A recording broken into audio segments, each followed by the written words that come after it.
Very good. Of course, nutritional yeast always sets it off well. I like that the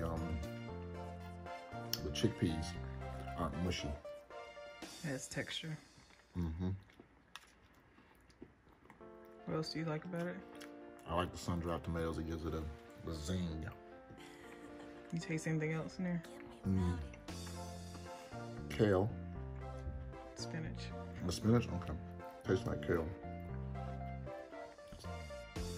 It has this firmness to it.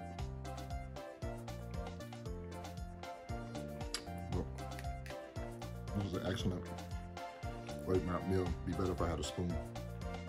Late night meal or dinner? Yeah, dinner, I mean. You know, sitting in the bed or on the Queen's throne watching TV.